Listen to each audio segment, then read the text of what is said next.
Welcome. We are on day 94 of the chronological Bible in a year. Take a breath and take a moment to celebrate that you have set this time aside to hear God's word. Let's begin in Judges chapter 11 at verse 29. Now the Spirit of the Lord came upon Jepthah, and he passed through Gilead and Manasseh. Then he passed through Mizpah of Gilead, and from Mizpah of Gilead he went on to the sons of Ammon. And Jepthah made a vow to the Lord and said, "If you will indeed hand over to me the sons of Ammon, then whatever comes out the doors of my house to meet me when I return safely from the sons of Ammon, it shall be the Lord's, and I will offer it up as a burnt offering." So Jepthah crossed over to the sons of Ammon to fight against them, and the Lord handed them over to him. He inflicted a very great defeat on them from Aroer to the entrance of Minnith, 20 cities, and as far as Abel Keramim. So the sons of Ammon were subdued before the sons of Israel. But Jepthah came to his house at Mizpah, and behold, his daughter was coming out to meet him with tambourines and with dancing. And she was his one and only child. Besides her, he had no son or daughter. So when he saw her, he tore his clothes and said, "O my daughter, you have brought me disaster, and you are among those who trouble me, for I have given my word to the Lord, and I cannot take it back." So she said to him, "My father, you have given your word to the Lord. Do to me just as you have said, since the Lord has brought you vengeance on your enemies, the sons of Ammon." And she said to her father, "Let this thing be done for me. Allow me 2 months, so that I may go to the mountains and weep because of my virginity, I and my friends." Then he said, "Go." So he let her go for 2 months, and she left with her friends and wept on the mountains because of her virginity. And at the end of 2 months she returned to her father, who did to her what he had vowed, and she had no relations with a man. And it became a custom in Israel that the daughters of Israel went annually to commemorate the daughter of Jepthah the Gileadite for 4 days in the year.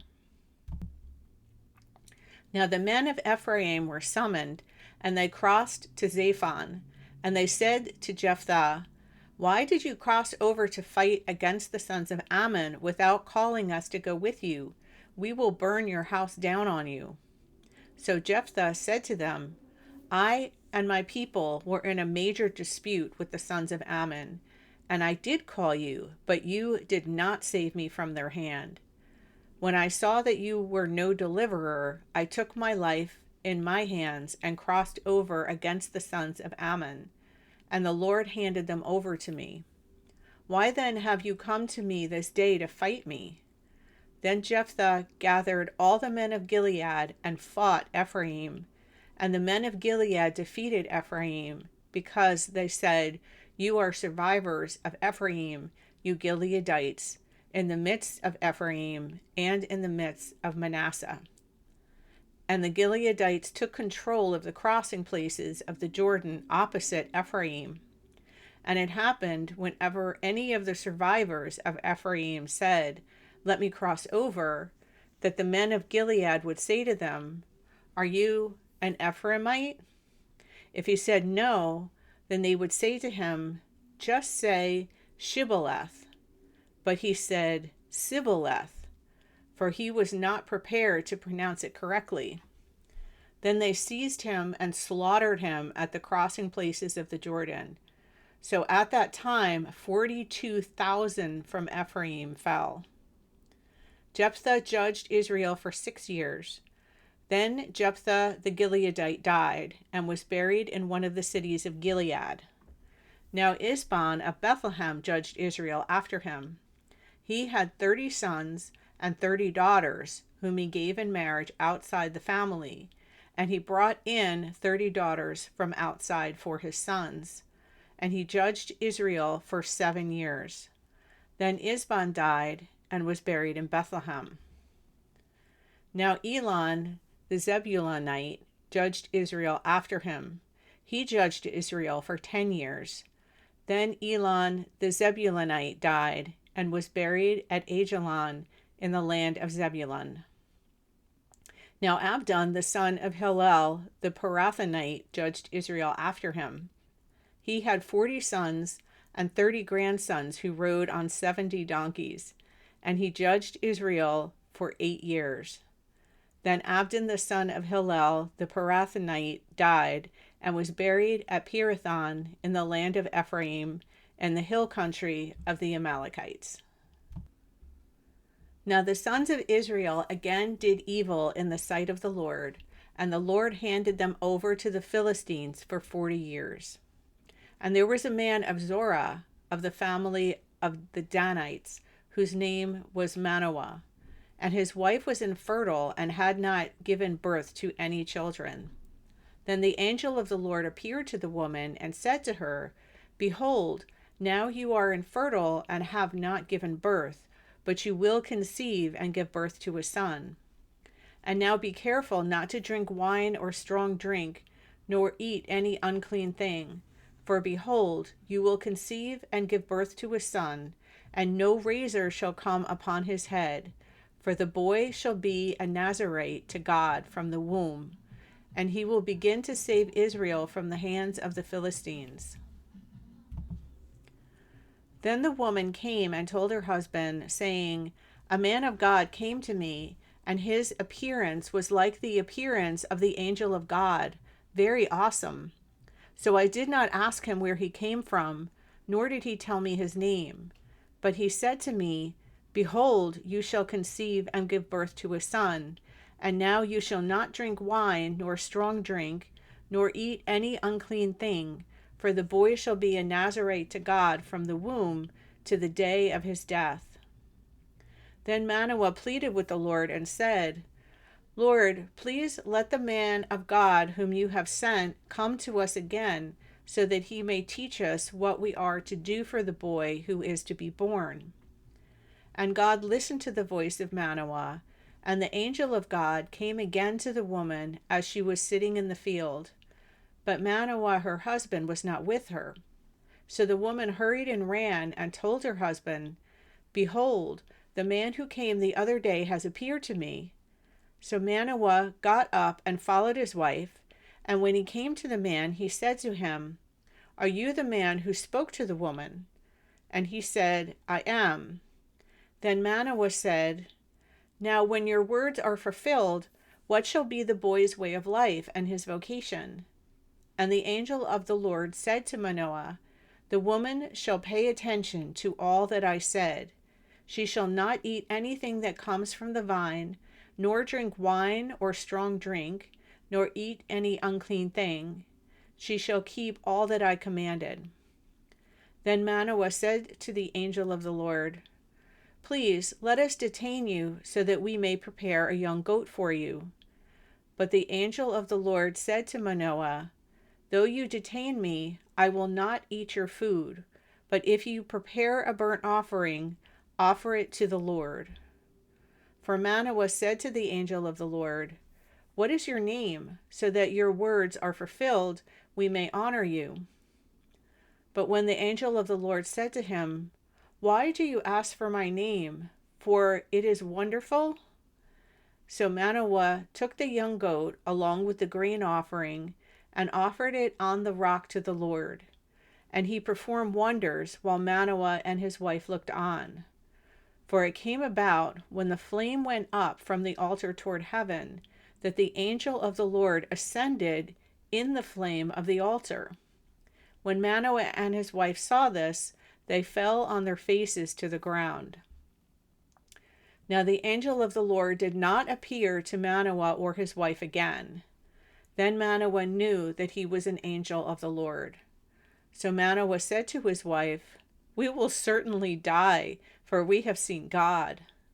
But his wife said to him, If the Lord has desired to kill us, he would not have accepted a burnt offering and a grain offering from our hands, nor would he have shown us all these things, nor would he have let us hear things like this at this time. So the woman gave birth to a son and named him Samson. And the child grew up, and the Lord blessed him. And the Spirit of the Lord began to stir when he was in Mahanadan, between Zorah and Eshtaol. Then Samson went down to Timnah, and he saw a woman in Timnah, one of the daughters of the Philistines.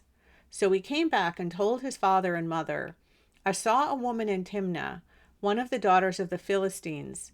So now get her for me as a wife. But his father and his mother said to him, Is there no woman among the daughters of your relatives or among all our people that you can take a wife from the uncircumcised Philistines? Yet Samson said to his father, Get her for me, because she is right for me. However, his father and mother did not know that this was of the Lord, for he was seeking an occasion against the Philistines, and at that time the Philistines were ruling over Israel. Then Samson went down to Timnah with his father and mother, and came as far as the vineyards of Timnah. And behold, a young lion came roaring toward him. And the Spirit of the Lord rushed upon him, so that he tore it apart as one tears apart a young goat, though he had nothing in his hand. But he did not tell his father or mother what he had done.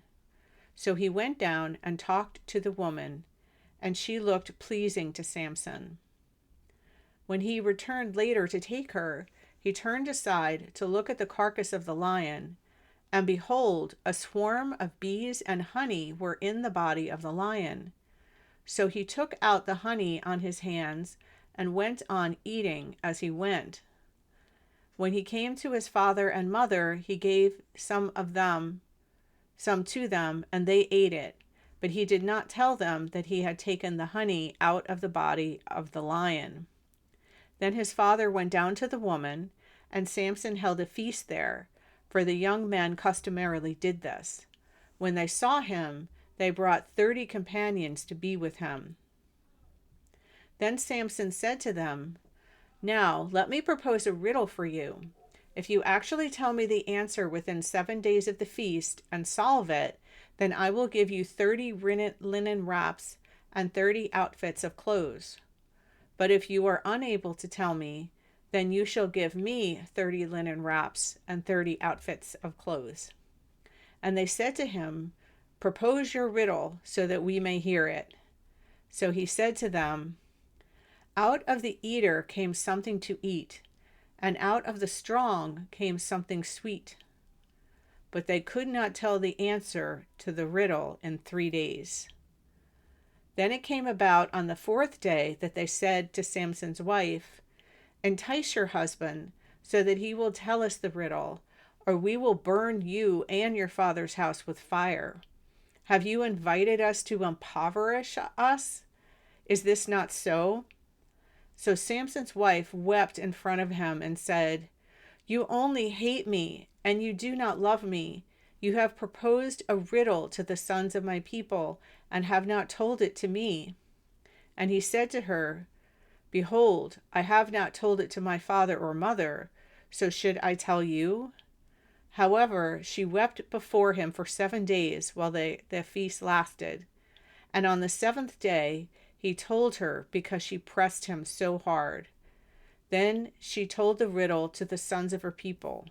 So the men of the city said to him on the 7th day, before the sun went down, What is sweeter than honey, and what is stronger than a lion? And he said to them, If you had not plowed with my heifer, you would not have found out my riddle. Then the Spirit of the Lord rushed upon him, and he went down to Ashkelon and killed 30 men of them, and took what they were wearing, and gave the outfits of clothes to those who told the riddle. And his anger burned, and he went up to his father's house. But Samson's wife was given to his companion, who had been his friend. But after a while, in the time of the wheat harvest, Samson visited his wife with a young goat and said, I will go into my wife in her room. But her father did not let him enter. Her father said, I really thought that you had hated her intensely, so I gave her to your companion. Is her younger sister not more beautiful than she? Please let her be yours instead. Samson then said to them, This time I will have been blameless regarding the Philistines when I do them harm.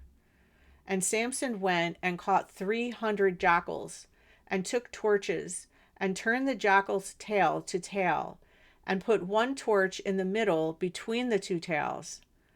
When he had set fire to the torches, he released the jackals into the standing green of the Philistines, and set fire to both the bundled heaps and the standing green, along with the vineyards and olive groves. Then the Philistines said, Who did this? And some said, Samson, the son-in-law of the Timnite, because he took his wife and gave her to his companion. So the Philistines came up and burned her and her father to death with fire. Then Samson said to them, If this is how you act, I will certainly take revenge on you, and only after that will I stop. So he struck them ruthlessly with a great slaughter, and afterward he went down and lived in the cleft of the rock at Etam. Then the Philistines went up and camped in Judah and spread out in Lehi. So the men of Judah said, Why have you come up against us? And they said, We have come up to bind Samson in order to do to him as he did to us. Then 3,000 men of Judah went down to the cleft of the rock of Etam and to Samson. Did you not know that the Philistines are rulers over us? What then is this that you have done to us? And he said to them, Just as they did to me, so I have done to them. Then they said to him, We have come down to bind you so that we may hand you over to the Philistines. And Samson said to them, Swear to me that you will not kill me. So they said to him, No, but we will bind you tightly and give you into their hands, but we certainly will not kill you. Then they bound him with 2 new ropes and brought him up from the rock. When he came to Lehi, the Philistines shouted as they met him, and the Spirit of the Lord rushed upon him, so that the ropes that were on his arms were like flax that has burned with fire, and his restraints dropped from his hands. Then he found a fresh jawbone of a donkey, so he reached out with his hand and took it, and killed 1,000 men with it. And Samson said, With the jawbone of a donkey, heaps upon heaps, with the jawbone of a donkey I have killed 1,000 men. When he had finished speaking, he threw the jawbone from his hand, and he named that place Ramath Lehi. Then he became very thirsty, and he called to the Lord and said, You have handed this great victory over to your servant, and now I am to die of thirst and fall into the hands of the uncircumcised. But God split the hollow place that is in Lehi, so that water came out of it. When he drank, his strength returned, and he revived. Therefore he named it En-Hakkore, which is in Lehi to this day. So he judged Israel for 22 years in the days of the Philistines. Thank you for listening. I pray that the seed of God's word will be planted in your heart and will continue to grow.